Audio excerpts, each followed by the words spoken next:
аз съм Денси. Как мога да ви помогна? Здравейте, интересувам се от разрешение за строеж на жилищна сграда в град Враца.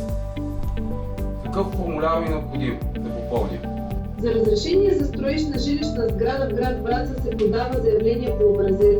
Кажете ми само едно, за да ви насоча точно. Сградата ще се строи върху ваш собствен имот ли или върху общинска земя? Върху мой собствен имот. Отварям раздела с електронните услуги и показвам услугата за разрешение за строеж на екрана пред вас. Това е услугата издаване на разрешение за строеж с номер 2112. Кажете ми само, искате ли да подадете заявлението електронно или на място в общината? Искам да го подам на място в общината сега. Освен него, обикновено се прилагат и документите за проекта и собствеността. Но за да ви кажа точният комплект, кажете ми само, имотът ви в регулация ли е в град Враца или е извън регулация? В регулация град Враца.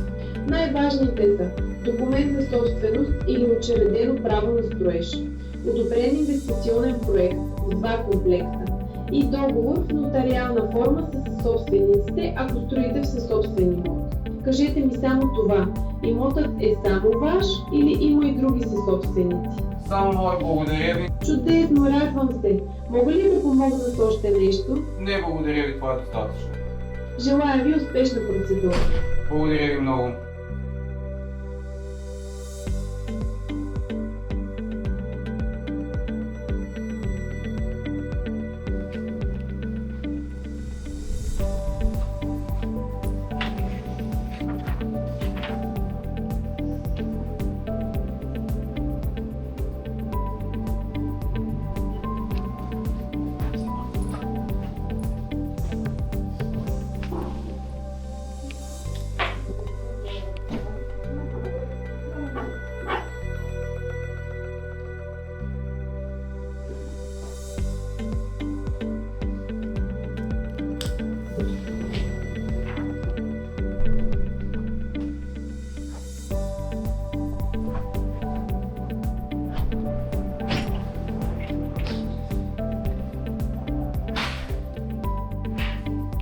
Добър ден, здравейте.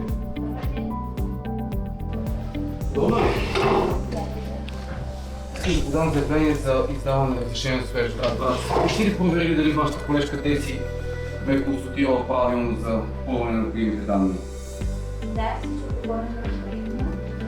Сега активирам заявлението. Записвам изходящ на номер. С изходящ номер, елате се приятел. Благодаря ви сърдечно, приятно ви желая. Довиждане.